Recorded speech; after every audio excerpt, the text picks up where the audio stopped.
वंदे पुरुषोत्तमम।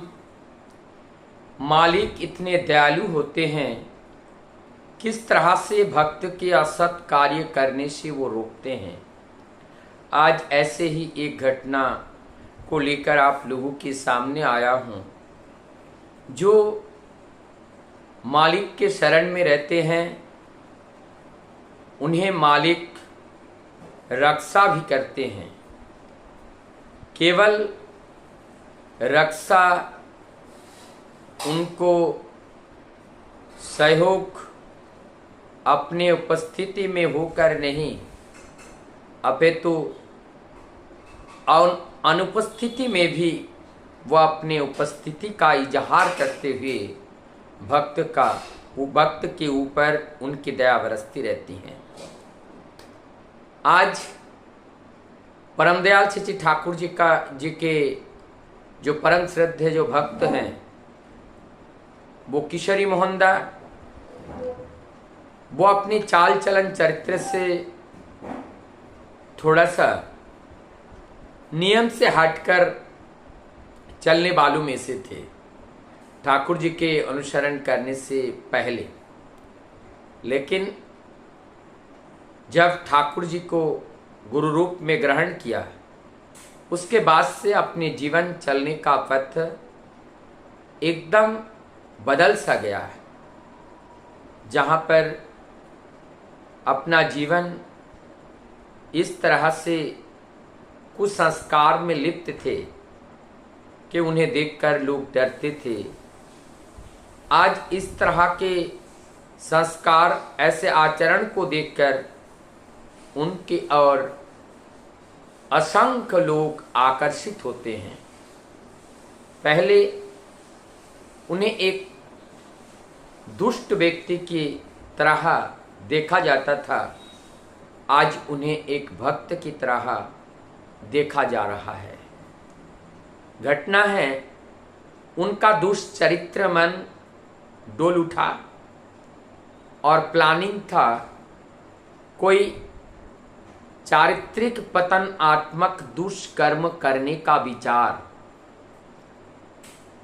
अब रात में वो लेटे हुए हैं और मन मन में विचार बना रहे हैं, आगामी कार्य के संकल्प ले रहे हैं, और वो संकल्प बड़ा खराब। तब परम पिता के दया कहिए चाहे अनुकंपा कहिए, उसी रात में कहाँ से जानी मधुमक्खियाँ आती हैं, और कई सारे मधुमक्खियाँ, वो ठंड का समय था, हमारे किशोरीदा के रजाई के अंदर घुस जाते हैं और घुस करके किशोरीदा को वो मधुमक्खी डसते हैं, वहाँ दंश करते हैं।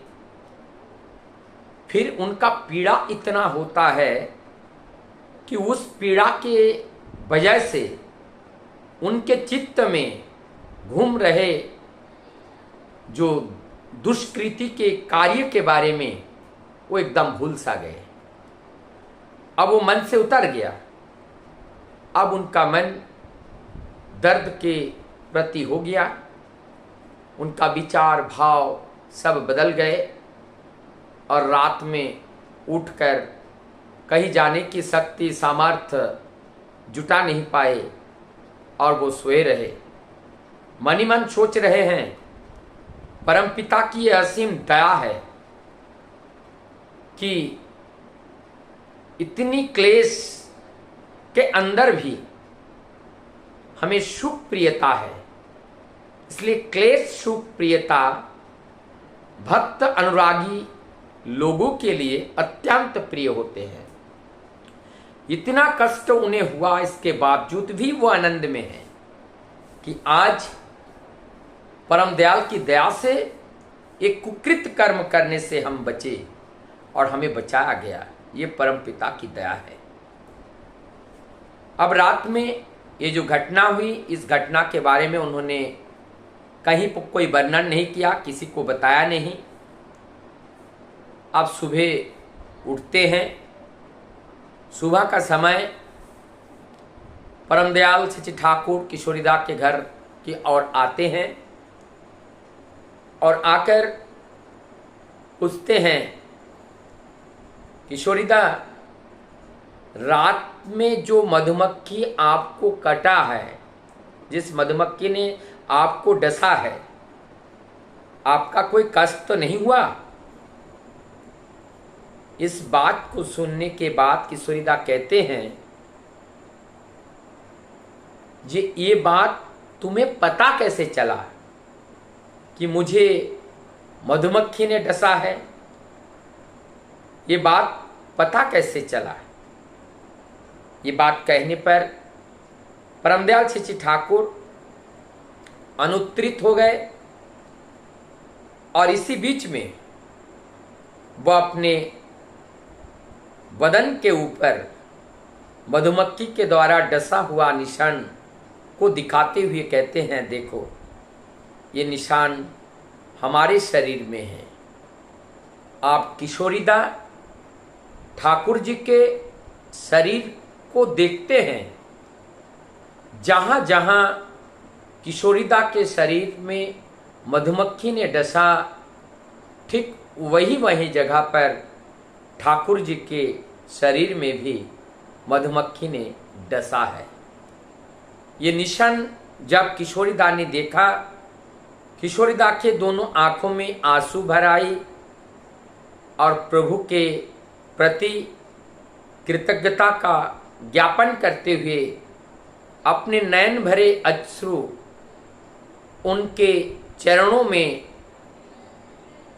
गिराते हुए जो भाव है, जो भंगिमा है, उसमें एक अभूतपूर्व परिवर्तन आया। चारों ओर का जो वातावरण है वो गमगीन हो गया, सभी लोग स्तब्ध हो गए